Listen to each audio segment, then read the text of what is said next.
It was a king's return for Cavalier, and it barely got past Harbour view, and no one seemed to can stop MoBay from scoring. But we start one place and one place only, and that's at Stadium East, where only one team was happy there was too much water. This is Match Week 13 review show. Yes, people, welcome back to Champion Fun, and we are here for Match Week 13. All 14 teams were in action, and well, it was not a good weekend for the goalkeepers. But as promised, we're headed to Stadium East when it was raining cats and dogs for the match of Waterhouse taking on Dunbeholden. For in terms of the lineup, Waterhouse had made some changes. Grave was back in the lineup to partner Brian up top. Shamar Booth was back in midfield, and there's a new partnership at the back with Wilson back in the team to join Wilkes. As for Dunbeholden, Shantamai Taylor continues at forward. I'll get another look on Dash Neil Russell. Now, when the game kicked off, it was clear that the field was not going to hold up with so much rain, and it was already waterlogged. But Waterhouse adjusted to the field much quicker and started to settle and basically start controlling the majority of the ball. But it was a Donovan Segri corner that actually drew the first save of any goalkeeper, as this one had to be tipped over by Foster before Shamar Booth on the other hand had to test Hamilton in goal. But then the rainwater really played an element for the opening goal. Bygrave did well to lay it off for Fletcher, who took his time before he struck the ball across the 6-yard box, and when he thought the keeper had it all covered, a pool of water slowed the ball up, and it actually almost comically forced the ball off Hamilton into the back of the goal. Sheer bad luck for Dunbeholden, but Waterhouse must be feeling delighted that the heavens have helped them. But Dunbeholden did respond well. Taylor himself got a good shot off and would just nearly missed out on going into the goal before one of the dumbest penalties I've ever seen given in a professional match. Look at this, Martin Davis dribbling in, and then I don't know what Brown is doing, but this is not rugby, and he jawed on his player in the box. Penalty Waterhouse and a chance for them to extend their lead. Bygrave stood up, but he could not pass Hamilton, and it had a big chance to go 2 up or spurring. Especially since right down the pitch right after, the ball was coming down the left hand side, and Taylor this time made no mistake and tucked away an equalizer right before the end of the first half for Dunbeholden. Dunbeholden has shown in their last game against Portmore that they are a plucky team and never quit, and you should never underestimate them. And they emphasized that point in the second half where Ricardo Thomas gave them the lead with a scrumptious curling free kick, and now Dunbeholden were in the driver's seat. But Waterhouse were kept coming, they were trying their best to get back in the game and flooded players up front, and eventually the equalizer came. It was of course from Andre Fletcher, who last year was one of the main men that carried Waterhouse into the playoffs, and he was on strike again. 2-2 and now Dunbeholden is under pressure. But they should have went back ahead. Taylor again got a great chance when he was one-on-one with Foster, but the veteran keeper kept him out, and now Waterhouse had the chance to go up the other end with the substitute Jefferson leading the way with a great strike on the near post that got past Hamilton and gave Waterhouse a big lead late in the game. Jefferson has been having a knock of coming off the bench and finding the winner for Waterhouse so far this season, and Marcel Gay should be delighted that he had done it once again. But he would not be happy with his defending and goalkeeper here. This was almost a chance for Dunbeholden to get back in the game right at the death. A ball floated in by McCarthy, and there was a mix-up between Foster and his defenders. Almost saw the ball bubbling into the back of the net. Lucky for Waterhouse, and just like the first goal, luck favored the Brave here as the whistle finally came, and Waterhouse snuck by Dunbeholden for all 3 points at Stadium East. So it was a good game on a bad pitch, but how was it in terms of the numbers? Well, Dunbeholden actually outpossessed Waterhouse here. They had 53% compared to Waterhouse 47%. But Waterhouse, of course, outshot Dunbeholden as they roared back in that first half and towards the end of the second half with 17 shots in total compared to 10 by Dunbeholden. 6 shots were on target by Firehouse Nation, 4 were on target by Dunbeholden, and Waterhouse had 87 dangerous attacks compared to 69 from Dunbeholden. 8 corners to Waterhouse, 6 corners for Dunbeholden. So yeah, absolutely miserable conditions for both teams, but they still managed to produce some good football towards the end. Taylor definitely bring a spark into that Dunbeholden attack, and I have to give them credit for never giving up in this game. But ultimately, Waterhouse's better attacking talent paid off. Some would say they were lucky today, but in the end, it was good quality off the bench that gave them all the 3 points. So good bounce back for Waterhouse after last week loss to Arnett, and once again, it finishes Waterhouse 3, Dunbeholden 2. Now, just like the rain, we are sticking in Stadium East for the second match and the second clash between Tivoli and Montego Bay. In terms of the lineup, it was basically near unchanged for Tivoli from the last game against Chapleton, which means that Justin Dunn once again was on the bench. While Montego Bay also looked fairly unchanged and where they returned to their four-prong attack of Jordan Fletcher, Chanel Thomas, Owain Gordon and Brian Brown up front. Now, of course, with one game already played on the surface, the field was much muddier, so when the game kicked off, it was surprising to see how well and fast and adjusted Montego Bay started off the game. They were first on the attack and with this great ball by Mackenzie through the 6-yard box, but could not find a top team goal. But they will come again right after that, and it was this really good play by Brown and Chanel Thomas, and just look at this great footwork and finish. And that honestly, that's the type of goal we have come used to from the young man what we saw from Cavalier last season. 1-0 and MoBay were flying. But what will be a theme throughout this weekend is this daft penalties. I will saw another one here. Romaria Smith took down Russell in the box. I know Tivoli had a chance at parity. Fuller stood up to take it and brought Tivoli back at 1-1. But MoBay was still playing their type of football, and again look at this neat combination play where you just don't expect on this kind of field between Fletcher and Brown, who calmly took his time before slotting it home and give MoBay the lead once again. 2-1 and MoBay are flying. But Tivoli, who came into this game on the back of a 2-goal winning streak, were not going to give up so easy, and a nice ball coming in across the box. I found all the way to Fuller at the top of the D, who curled a right-footed shot past Edel in goal and gave parity again to Tivoli Guns. 2-2, and this first half has been exhilarating. The second half, on the other hand, was not as nice as the first one, but we did get a goal early in the half from a corner here. Absolutely bad goalkeeping by Harden in his own box. So Odenish got the ball in the back of the net. Another individual error at the back for Tivoli, and it has cost them dearly. As for MoBay, that goal came at the right time, because after that the rains came again and the field got even worse, which means that the pitch was basically nearly unplayable. I saw more slipping and sliding than good football. So with Tivoli chasing the game, they had difficulty to really build up any momentum to try and get a goal in return, but it was not from the lack of trying, as they tried to send men forward and create half chances. But slugging away in the mud would drain your energy, and with so many men pushing up, there was always a chance for even a counter on tired legs. And that's what happened basically in the 98th minute when Mackenzie came down the right hand side, and with Brian Brown in the box open for a cross, Mackenzie called his own number and decided to nutmeg the Hartnett in goal and gave them the 4-2 lead. It will eventually prove that's all the goals that were needed, as the whistle came not long after that, and Montego Bay will leave Kingston with all 3 points. So we had one half on great football in this game, but how was it in terms of the numbers? Very surprising on the possession stat. Tivoli at 65% of the possession compared to 35% from MoBay. That's largely from their dominance in that second half. In terms of shots though, they both each have 5 shots in total, which is a bit surprising as we eventually got 6 goals from the encounter. Tivoli only shots on target produces goals, and MoBay's only shots on target produces goals. Tivoli only managed 41 dangerous attacks as they struggled in the mud, also did MoBay, who only had 27 dangerous attacks. 5 corners for Tivoli, 2 corners for MoBay. So yeah, it's a shame that the rain came in that second half that disrupted the game. It seemed that we were poised for another great half of football, but again I have to give the players the credit to produce something on that muddy pitch. But unfortunately for Tivoli, they're the one that ended up lose out tonight, and again it came down to individual errors in goal.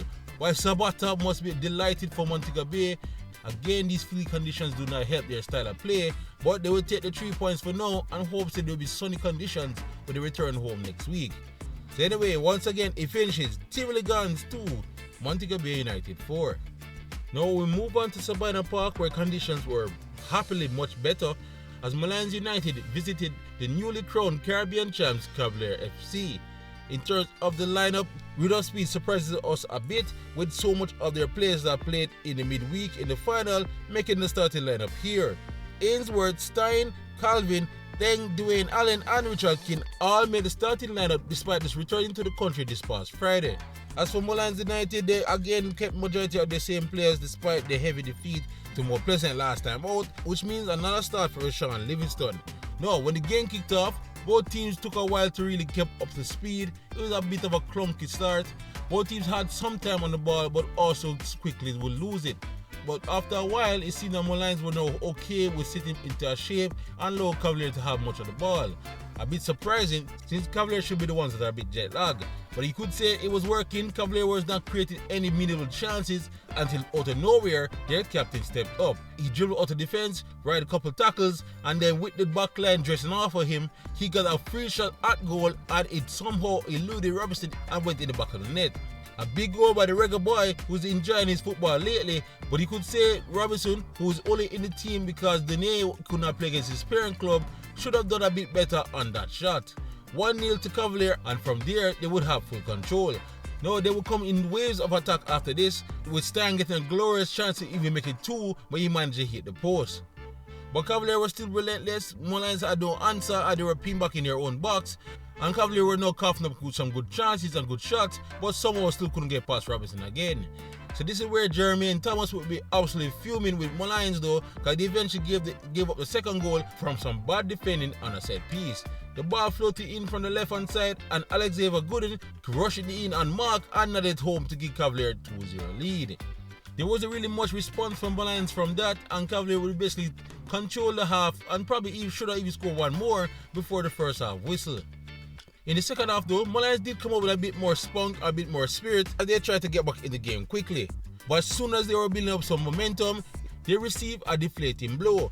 Again, because of some poor defending on a set piece, the ball floated in from another corner. Stein was unchallenged to get his first header and saw the ball kindly fall back to him again in the 6-yard box, and he poked it home to give Cavalier a 3-0 lead. At this point, it felt like the Cavalier players felt like the job was already done, and they severely took their foot off the gas and now effectively they were in cruise control. Molynes, to their credit though, tried to take advantage of this. They finally had a period of possession and were now finally producing some dangerous looks at goal. And eventually it led to their consolation. Some good combination play between Jason Wright and Dennis saw Dennis waltzed into the penalty area and then coolly slotted home past White and into the back of the net. 3-1, and Molynes probably feel that there's a chance for them to come back. But Cavalier walked up after this and controlled the game once again and took some excellent play down the left hand side, saw the ball bubble a bit round in the 6-yard box of Molynes before eventually was tapped home by Orlando Russell for perhaps his easiest goal of his career. 4-1, and the game was practically over. Not before that even easier goal was tapped away. Again, some good work down the right hand side by Carly Harbour, who just seemed to have an engine that cannot run out.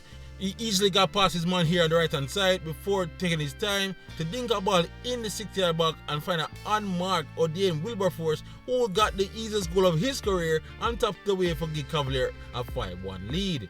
At this point, Molynes were already a defeated team and the referee put them out of the misery after blowing the whistle without any injury time to call the game off at 5-1 Cavalier.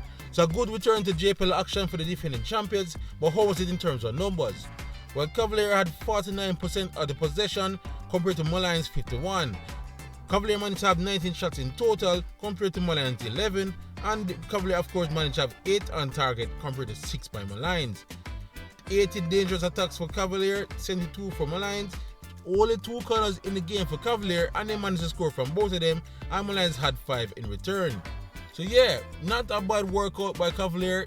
They weren't exactly at their sharpest, but of course you would expect that after their emotional roller coaster they had in the midweek. So the 3 points was most important and they got it done. As for Molynes United, I'm very disappointed in their way they played. Honestly, I felt this was the best chance to play Cavalier and it was the best chance for them to go carry the attack to them. And I was surprised how timid they started that first half. Not to mention, they would realize all 5 goals they conceded were very weak. But for now, it finishes Cavalier 5, Molynes United 1. Now we'll move on to 2 teams that are in dreadful form and in desperate need of wins. Vere was back at home, will welcome their Clarendon rivals, Chapleton Maroons. In terms of the starting lineup, some of the Mona boys are back. Carlton Brown is back in the middle of the park, so is Dante Peralta. Robina Gordon is also back, as well as Denzel McKenzie.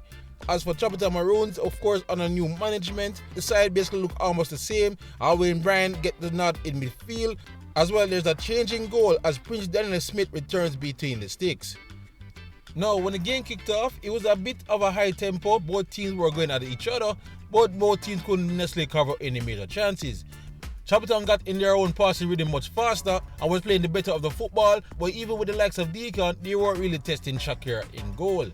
Vere on their side was having a bit of an issue dealing with the physicality in midfield, but Molynes was still smooth on the ball, and with him they did have their spell of possession. But as the first half drift off without any major chances, right at the death before the halftime break, a laser beam of shot came from Alvin Bryan. He knocked this one past Shakir in the upper 90 and gave Chapleton a much needed 1-0 lead into the break. The second half kind of mirrored a bit of the first half, but Vere came more to the party in this one and was more aggressive to try and get an equalizer. Of course, this meant that the game was a bit stretched, and now both teams were countering when they get the chance. It's just that they weren't really producing any major shots on target, but they were still going at it. Until you could say a smart tactical move by the Vere coaching staff. They moved Robina Garden from his right back position up closer to the goal, and now Vere were testing Chapleton's defence much more often. So no surprise that they finally got a goal, and it came through that Robina Garden move. A good shot by the young man, and it got past the keeper, and it was now 1-1 in the 76th minute.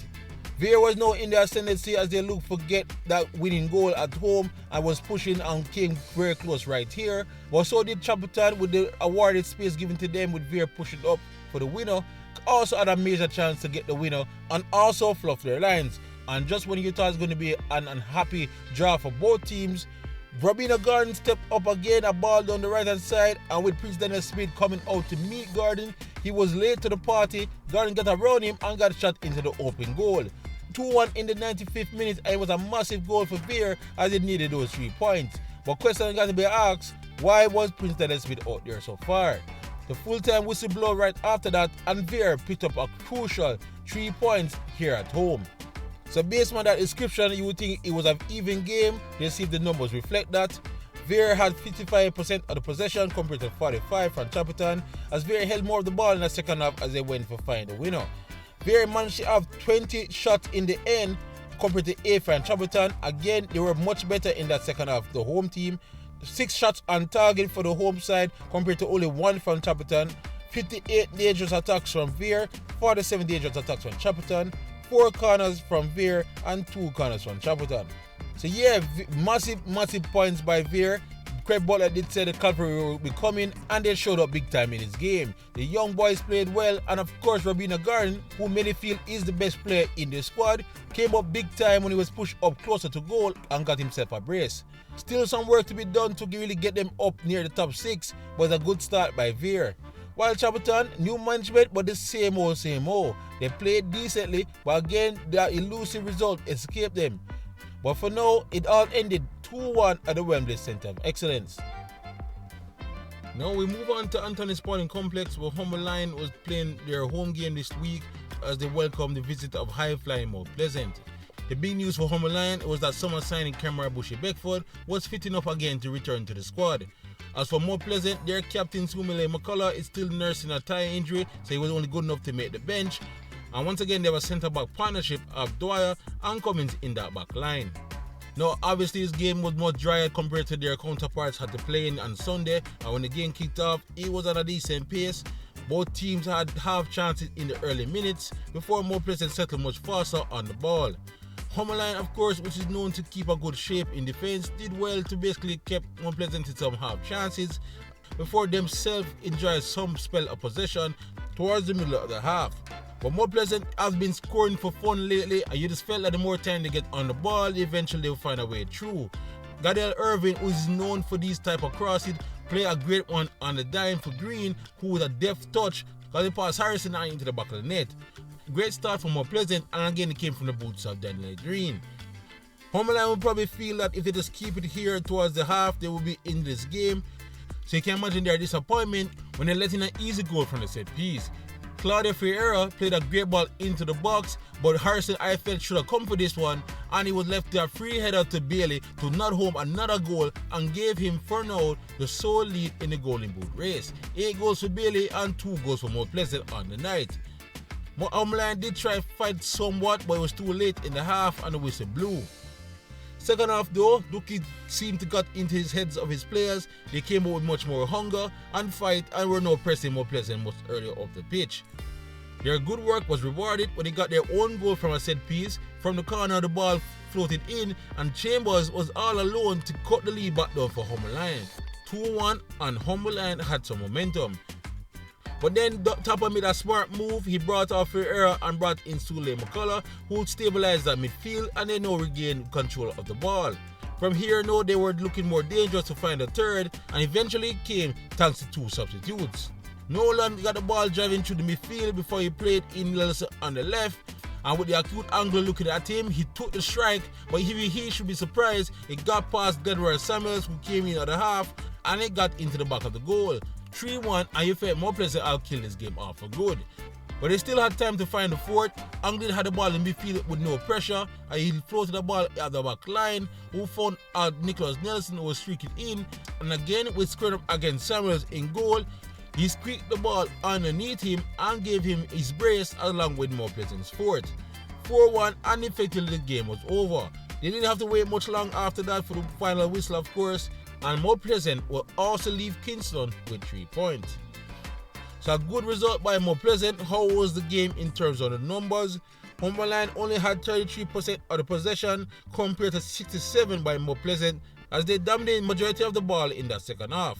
In terms of total shots, Molynes had 7, while More Pleasant had a whopping 20. Molynes managed to have 3 of those on target, while More Pleasant managed to have 9 of those on target. In terms of dangerous play, Molynes only managed 20, which emphasizes their issues in front of goal, while More Pleasant managed to have 59 dangerous attacks. 1 corner from Molynes, and they got their goal from it, and 8 corners for More Pleasant.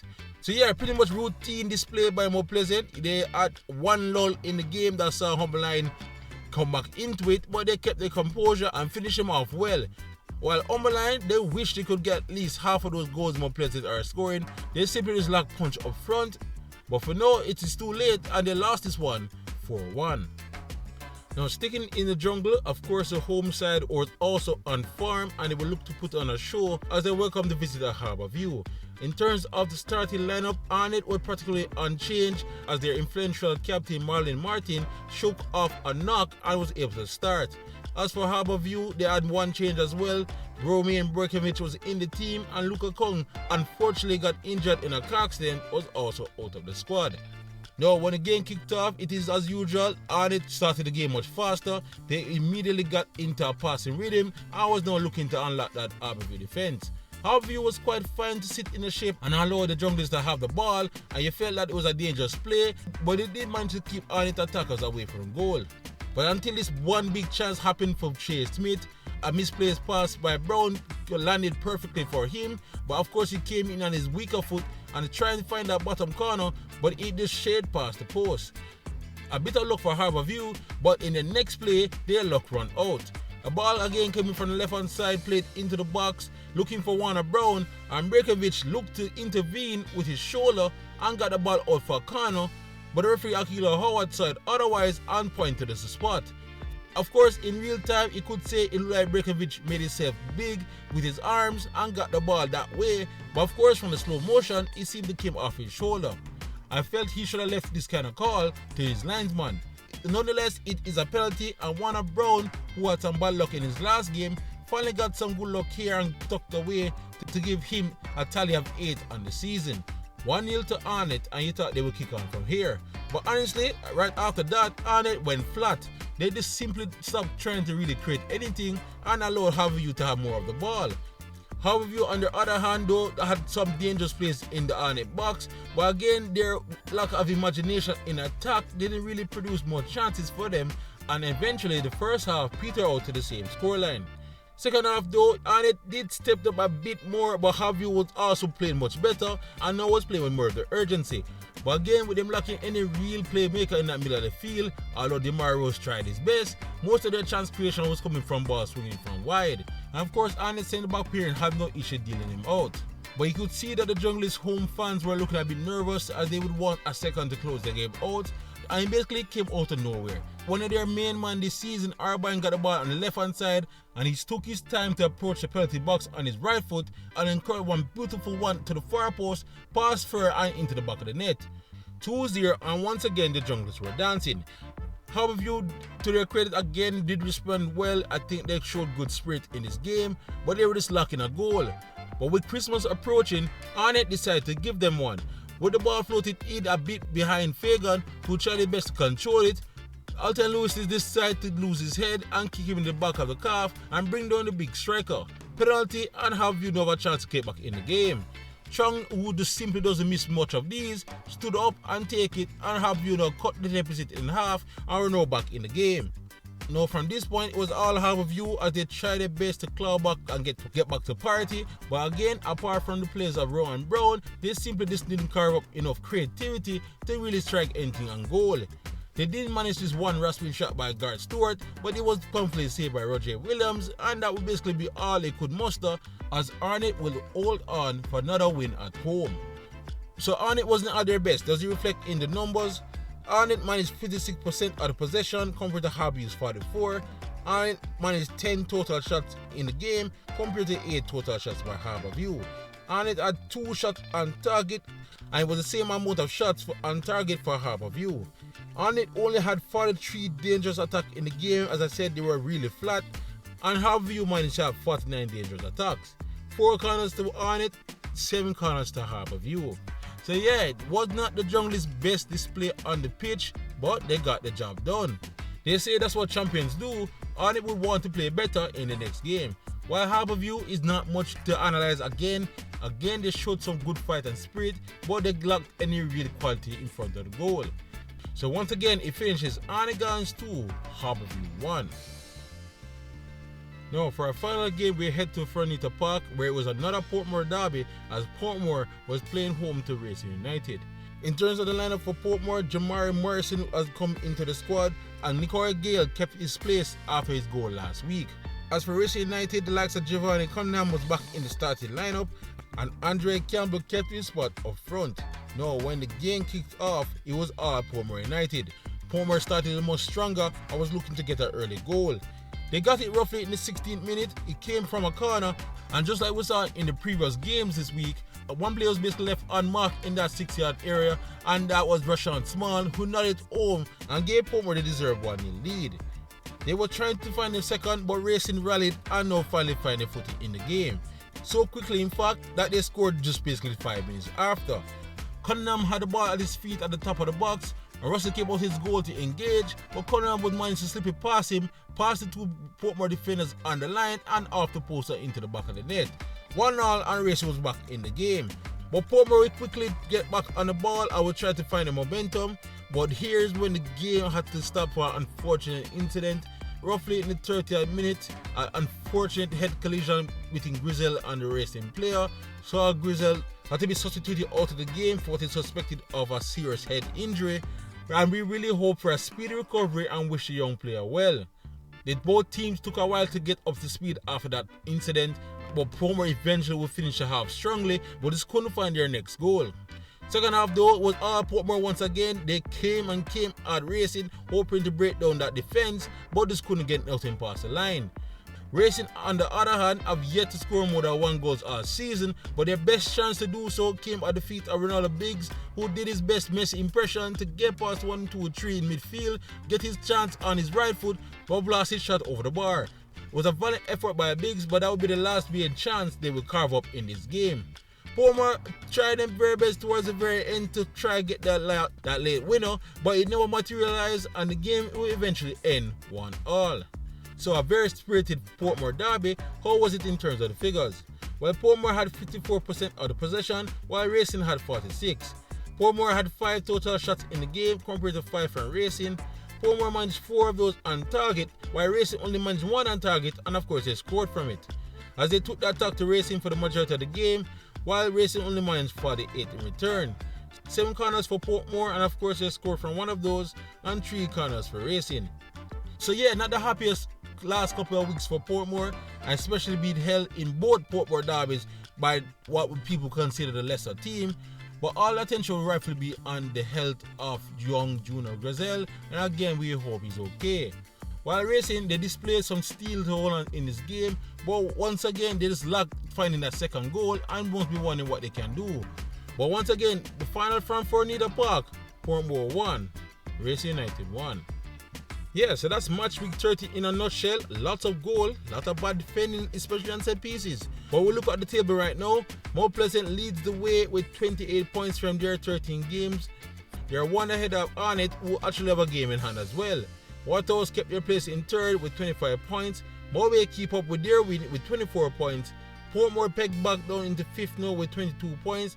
And Cavalier extend some daylight between 6th and 7th with their win to bring them on to 19 points. In terms of the bottom of the table, Vere made a huge jump now up to 9th on 13 points to join the likes of Race and Tivoli. Harbour is in 11th now with 12 points. Molynes is still out of the relegation zone but only just with 10 points. Molynes looking poor in 13th with 10 points, and poor Chapleton Maroons have some work to do as they are at the bottom of the table with 9 points. But yeah people, that's all here from Match Week 13 review show. Thank you all for watching, and again please like, subscribe and share as we look to keep you all up to date on the JPL action leading up to the final in May. Otherwise, for great JPL content, you're already at the right place, Champion fan. YouTube, pick up yourself.